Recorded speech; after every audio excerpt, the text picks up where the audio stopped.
Trails of Cold Steel 3 might be the single best Trails game.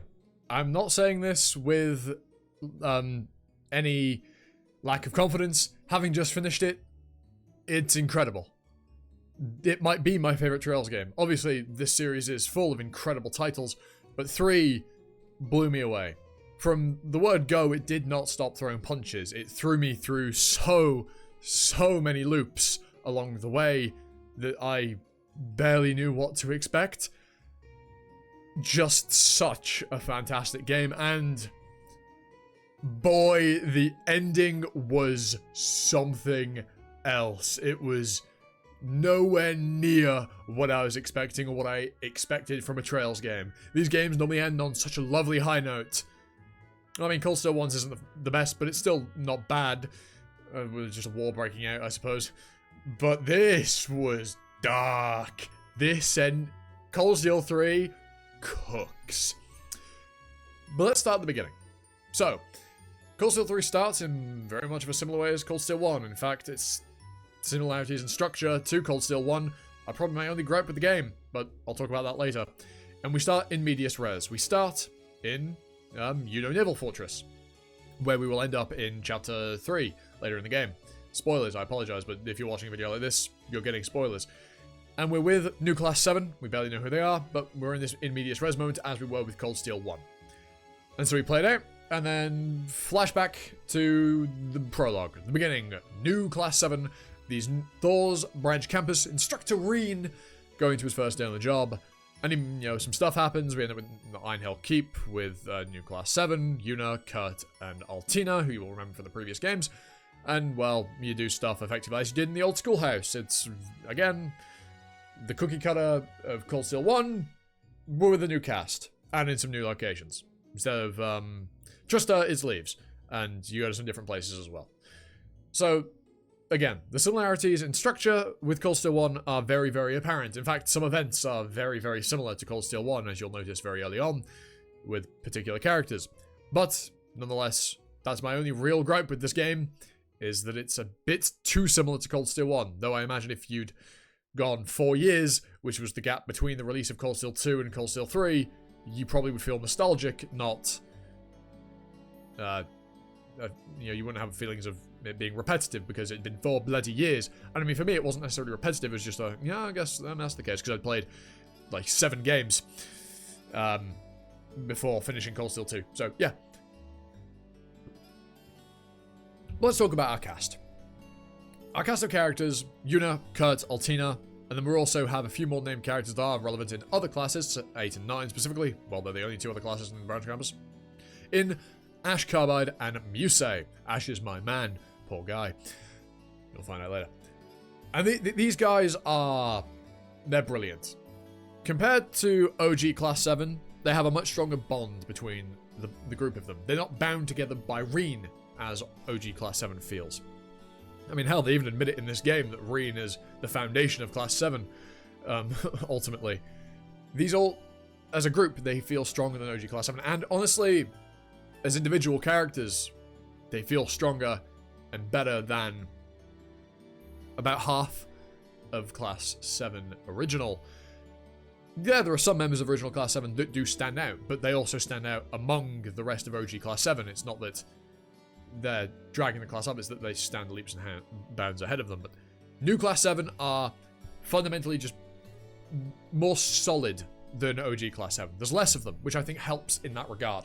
You're introduced to them slowly over time. You get Kurt, Yuna, and Altina right at the beginning, and then Ash and Musei are slowly woven into the story and added to Class 7 later on.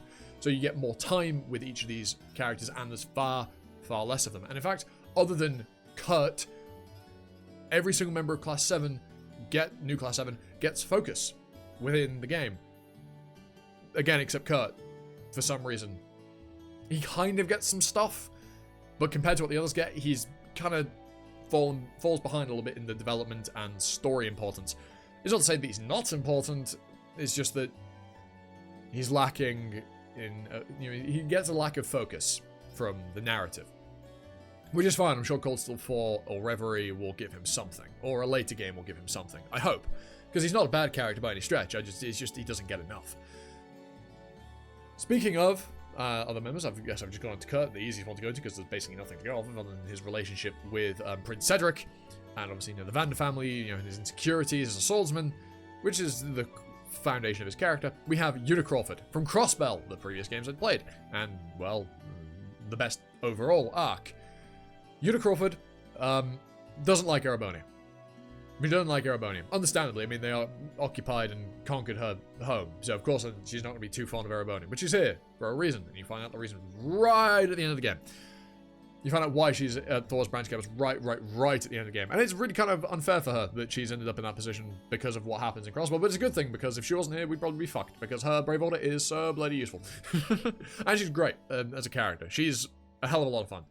She starts out kind of abrasive, a little bit annoying, but then as she grows and you learn more about her character, that shell is there and is a foundation of her personality, but it's not irritating anymore. That, you know, tomboyish, brash nature that she has actually stands out and is probably the best part of her character. This outstanding, you know, very bold personality she has acts in contrast to Kurt, who's very reserved, very respectful, upright. You know, he's a noble. He's got, you know, himself together as he would have been raised as a noble in Erebonia. And then there's Altina, who is effectively emotionless at the very least at the beginning. Una stands out as, you know, this ball of energy and drive. And then Chapter 2 happens. As soon as the second day of Chapter 2 happens, I think it's the second day, after the incident at Orcus Tower and Crossbell, you see her break.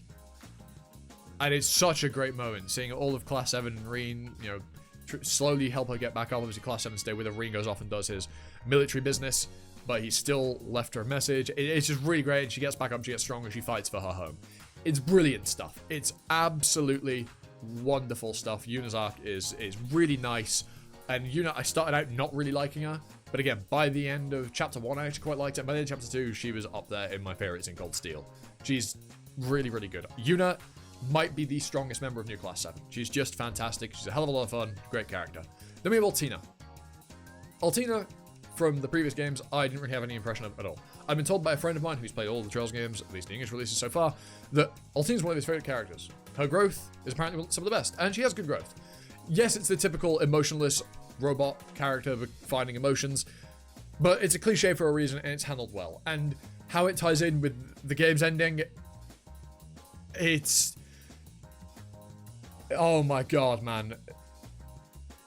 Personally, Altina's not one of my favorites. She's good, but she's not one of my favorites. As far as the story and the game's concerned, she's above Kurt, but again, I don't have too strong a feeling for her. But I like her slow development and how the Black Workshop, where she comes from, becomes important in the story, and her struggle with understanding emotions and having, you know, personal interest. It's great, it's good stuff, and it's actually really well written as well, unlike a lot of these robot tropes, you know, these robot character tropes end up going, which is just kind of, they're not, and then they have one instant moment, and then all of a sudden they have emotions again, if it's written poorly. Altina's is very nice, it's very gradual, it's very well, very, very well written. Then we have the second two members of Class 7. Was I right? Slightly later in the game, right before you head to Ordis, Chapter 3. And that is Musei and Ash.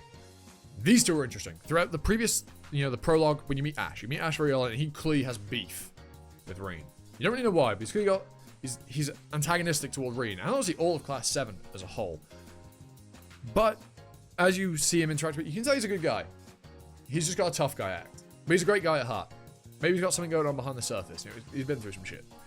And then you find out in Chapter 1, an insane reveal that kind of shakes the foundations of previous games' you know, setups. It kind of retcons some stuff, which I'm sure some people probably weren't happy with. And that is the incident surrounding Hamel. We were told there are only two survivors of the Hamel incident. Joshua Bright and Louvet. So now there's only one survivor of the Hamel incident. Except that's completely untrue. Ash Carbide is also a survivor of Hamel, and is ultimately its greatest tragedy with what occurs at the end of Chapter 4 and the beginning of the final chapter. The seed of the curse driving him, causing him to suffer for his entire life until ultimately it culminates in one final moment. that triggers the end. I love Ash. Ash is probably my favorite member of New Class 7. I like how much he's kind of just a dick. He's just a prick to most people. But, you know, he's a good guy on the inside. He's a smart guy. He can hold his own. He's a, like, reliable fella. But he's a cunt. And he just doesn't even try to hide that he just acts like a cunt. YouTube's not gonna like this, but I'm not monetizing it. I don't care. He's just fun. I really like Ash. Like, Ash, he's really, really entertaining. That's all I gotta say on Ash until we get to more spoilery stuff. Musei is an interesting one. Again, we find out she's really mysterious. She's hounding Farine. Make of that what you will. She's interesting, to say the least. Some people will like it, some people won't. I'm indifferent on it, if I'm being entirely honest. I don't care either way. If she was less aggressive toward Reen, I wouldn't care. And I don't mean aggressive in a rude way, I mean aggressive in a... yeah. I wouldn't care. But if she was more aggressive, I would probably not care either. You know what I mean? Like, it's a part of her character. I don't care either way. She can do it, she can't. Either or. I don't. When she doesn't, it's fine. When she does, it's fine. It depends on the mood, and you know, sometimes she just annihilates all the tension in the scene, and that's annoying. Which is probably the only gripe. Is sometimes her quirk destroys the tension in certain scenes, but then it's immediately built back up again because the writing's actually good. But Musei is interesting. She's kind of mysterious. She's clearly very, very intelligent, and kind of throughout the entirety of the game until she joins the party, you can tell she's scheming shit. She knows way too much about what's going on, even from Act 1, when she kind of goads Class 7 and Ash to go follow after Reen toward Hamel. She clearly knows about Hamel. But how is this just girl, this daughter of... what's her grandfather? I can't remember what his title is. Is he an earl? I can't remember. But her grandfather, she's a noble. How's this just, daughter of a noble, know about Hamel? Only high-ranking nobles know about Hamel. How does she know? She clearly knows something is going on. She's paying attention to so much stuff. She has a grasp of the plots that are working behind the scenes in the background. And then you're revealed in Chapter 3, big spoilers coming up, that she is in fact the rightful heir to the title of Cayenne. She is the daughter of Duke Cayenne's cousin or brother. I think it was his brother. So with Cayenne in prison, she is the new Duke Cayenne, or Duchess Cayenne. Which is insane. She is now the ruler of the most influential part of Erebonia. Which is insane. And she's also a giga genius. Like, on the levels of, like, Claire. She is that level of genius. And then there's, like, stuff going on where she knows Vita, and then that all comes to culmination right at the end, where it turns out she's been working with Vita and Aurelia, and they've had some scheme going on. Bro, Musei is just this mysterious, conniving fox of a woman that just knows far too much, and just, it's great. It's fucking brilliant. And that's all I've really got to say about Class 7, the new Class 7. Reen, obviously, in this game, I think this is his best game. Reen's growth and who he's become, and how the events that are off-screen with the Northern War, we pretend the anime doesn't exist because it's shit. Right? The events after Cold Steel 2 and in Crossbell and all the other stuff he's done, you can see how it's made him grow as a character. And the teacher role really suits him. Like, it really does suit him. Being a teacher and leading New Class 7 as our instructor, as Sarah was for him, it fits him so well. Like, it's just... It's perfect. It's so perfect. It's fantastic. I love it. Brilliant stuff. Brilliant stuff. Now we're going to get into very heavy spoiler territory if I hadn't already spoiled some stuff for you before. Now we're getting serious. So, Azure Siegfried. Crow. How's he alive? The big question that's kind of played, and we don't really have the answer for. We know the gnomes, the Black Workshops, have something to do with it, and he somehow lost his memories. But he reawakens them right at the end. So what the hell did the gnomes do to bring people back to life? Well, we don't know. I mean, they did it with the Jaeger King, but he didn't seem to have lost his memories. He seemed to have come back with his memories.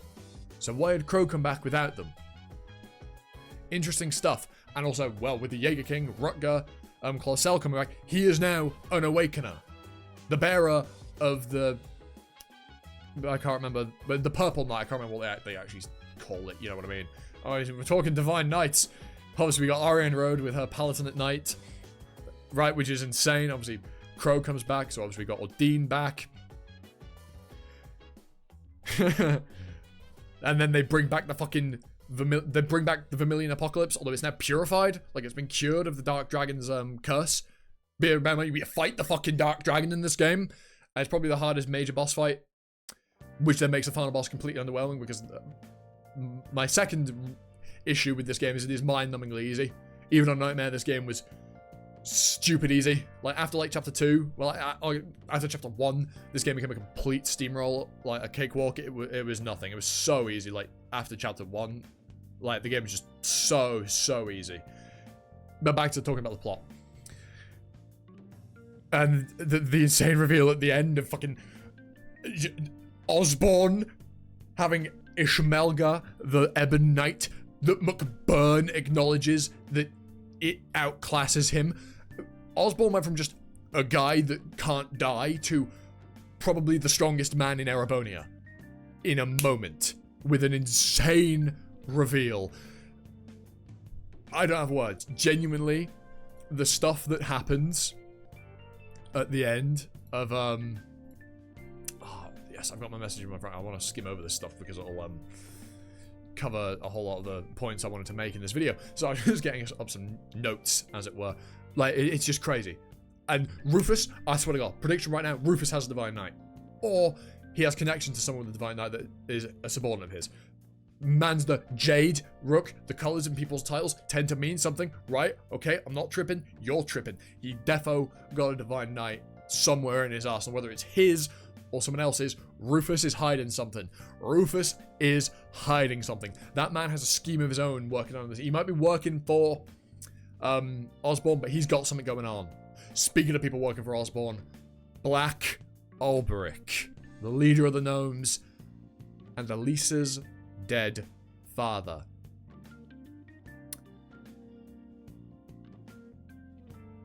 Wild stuff. He wasn't dead to begin with. Oh, and Elisa's mother kind of realized that he wasn't dead, but didn't say anything. Oh, and Schmidt kind of realized he was dead, but didn't say. And knew that George was a sneaky bastard that was probably working for the gnomes, and didn't say anything, which is the primary reason that the Twilight was even able to come about, because the people that knew these things decided, nah, I'm not going to say anything. I mean, Schmidt's not the type of guy to say anything, okay? But you think when the fate of the fucking world is in the balance, maybe he just didn't know the details of the Twilight, but still, he knows this shit and just goes, George is useful to me right now, so I'll cover for him. Oh, he's vanished?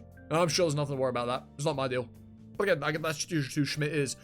But Irina, you kind of were aware your husband was alive and that there was some sneaky shit going on in the background with him, and you just, nah, I'm not going to bring it up until, right at the end when he's revealed himself to the world and Sharon's left me because, well, now our contract's over. Why? What is wrong with you? But okay, sure, fine. You probably just didn't know the severity of what would happen by not saying any of these things. You had no idea that man was trying to end the fucking world by bringing about the Twilight, fully empowering the curse, where we learn about the 2 Septirians that used to exist in Erebonia that died, and their deaths giving birth to a fused Septirian, the Septirian of Steel, which was too powerful and was causing problems. Its curse was plaguing the land, and so they sealed it, but its curse was still around. That's where the Divine Knights come from. But there's so much lore. There's so much lore in this game that just tickles the juices in my brain in just the right way. This game is nuts. And I'm not even done. My boy Gaius just rocks up. He doesn't have S-Craft, which is really weird, but he's clearly strong. That man's clearly got like some power in the back that he just ain't even messing with. And then the reveal. You're in the cathedral. Thomas is there, who, by the way, you wouldn't know was a Dominion of the Church if you hadn't played Cold Steel 2 twice, because for some reason they decided to lock that reveal that's important to the third game behind the epilogue of New Game Plus, but also only if you do optional content that you could very miss. Very easily miss. So it's New Game Plus exclusive right at the end of the game and requires you to do like a mini hidden side quest that runs through the entire game. Why? It's important stuff. It makes Cold Steel 2 fucking worse. The fact that they decided to hide that. Look, my opinion of Cold Steel 2 has kind of just plummeted a little bit. Like, so I knew about Thomas being in Dominion because I knew there was New Game Plus content. So I watched it on YouTube because I was not playing Cold Steel 2 again. I didn't have time for that. Especially when the Cold Steel 3 took me 100 hours. I'm scared about how long Cold Steel 4 is going to take me. And then Reverie. Oh, Jesus. But why did they hide all that behind New Game Plus content? Why? Why? It was stupid. It's important to this game. So why? This game acts as if you know that information. So why? Whatever. At least the game gives you flashbacks to make up for the fact that Cold Steel 2 made a stupid decision. Or that Falcon made a stupid decision with Cold Steel 2. But Gaius, when he reveals himself as the 8th Dominion of the Gralsritter, that he has a stigma, that's why he was missing. He was receiving Knight's training. And bro is now insanely strong. Bro is cracked. Possibly even the 2nd or 3rd strongest member of Class 7, offensively speaking. Reen's definitely at the top because of his Ogre power and Valimar. Then it's probably Laura, Gaius, Tide. And then the rest of them. Maybe Eustace, I suppose, is probably next. Because Elliot is supportive, he's a fucking singer, and he does like buffs and shit in lore. Emma's magic is very powerful, but not great in a one-on-one fight. It's powerful enough to, you know, hold McBurn back, but obviously she can't then beat McBurn in a fight, so it's not that level. And then like Marquis just had a shotgun. He's a guy with a shotgun. Like, what's bro doing? I mean, Milliam's kind of crazy. Should we talk about that? Should we talk about the craziest twist this game throws at you right at the end? I think we shall. So, after the fight with the final boss, you've been told about this Originator Zero, the OZ, and if any of you paid an autistic amount of attention to Cold Steel, you'll recognize those letters with the model numbers for Altina and Milliam. OZ. OZ. I'm English. Come on now. The blade that can slay the Septirians. Once that blade pierces the Nameless One, the curse that is held within itself will spread across the entire Empire, bringing upon it the Twilight. But where does that blade come from? The sacrifice of one of the 2 homunculi. Either Milliam or Altina must die to bring about Twilight. And Cedric was the one whose hands were supposed to bring it about, with Altina as the sacrifice. And yet, just before she's about to be killed, she wakes up, frees herself from Cedric's grasp, and is willing to sacrifice her life to save Reen. And then, in those final moments before she dies, Milliam comes in, knocking her to the side, and taking the hit herself, saying, "You don't worry about that, I can fill the role too, but more than that, I'm your big sister. Let me handle it." And Milliam dies in Valimar and Reen's arms, becoming the sword, and Reen snaps. He loses control of his Ogre power, corrupting Valimar in the process, and the Originator Zero sword, and goes buck wild. And this scene was mental. Everything culminating, the emotions, Milliam's sacrifice was... It shook me. I didn't think it was going to happen. I was expecting like, oh, what'll happen is, you know, Reen's Tachi's been broken. We saw the Mana Blade earlier when they were fighting the White Ion. That's what's going to happen and that'll be enough. No. No, Milliam fucking dies. And Reen goes berserk.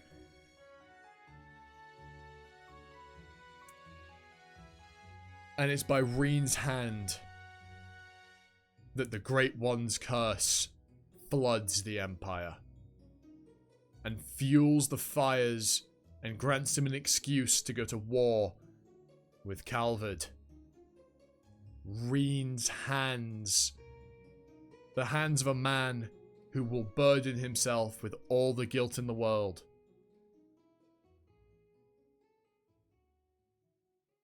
The poor guy. Poor Erebonia. The scene was brutal. Reen just going to town on the nameless one that is just so already dead. All of Class 7, new and old, screaming out for him to come to his senses. Osborn just standing there, disappointed, watching him lose control. Arian Rhodes' final statement to him saying that he's got further to go. All the Divine Knights coming in to hold him back before he comes to his senses. And the shot of the map of Erebonia slowly getting filled with this purple haze. The same color as Reen's aura when he's in his ogre form. The Pleroma grass sprouting across the entire empire. Again, the same hue. People becoming angry, uncomfortable, pained. Only those with stronger wills not succumbing to the madness that this curse is clearly inflicting upon the empire. Oh lord. This game was incredible. One thing I love in a game is when it catches me off guard. I don't remember the last game that caught me off guard quite as heavily as this one did. And it did it in a way that felt right. It wasn't ass-pull twists. It was incredible. That's what I'm going to say this. Like I said at the beginning, Cold Steel 3 right now is my favorite Trails game to date. Cold Steel 4 has got a huge hurdle to overcome. It's got a huge bar set for itself. And I've heard mixed things about Cold Steel 4. We'll find out if it's a game that I'll love, or whether it'll be just like another Cold Steel 2 and leave me slightly underwhelmed by the end. But Cold Steel 3 made up for Cold Steel 2 in leaps and bounds. Cold Steel 3 for me is a 10 out of 10. It on its own rivals the quality of Zero and Azure combined. As individual games, I think it's better than them. Depending on 4, the West Erebonia arc might become better than the Crossbell arc. I'll have to wait and see. This game was exceptional. The greatest. The GOAT of Trails. I have no words to say but other than this game alone. If I hadn't enjoyed Trails to this point, this game alone would have made me fall in love. It's a damn good thing that I loved the game and the series enough to play 3, 5, 7 games before it. But oh boy, was it worth it. That 7-game journey was incredible. And culminating with the 8th. I don't know what else to say. I love Cold Steel 3. I hope this series just keeps going on like this. With this quality. This game was... It hit everything I love in a story. So it makes sense that I love it this much. It's going to be hard for another game to top this. Let's see what hits. Anyway, in about a million years' time, I'll have a video like this for Cold Steel 4. With that out of the way, I've been Animosity, you've been you. Leave a like, comment, sub, notification bell, share the video around. That out of the way, a ta-ta. For now.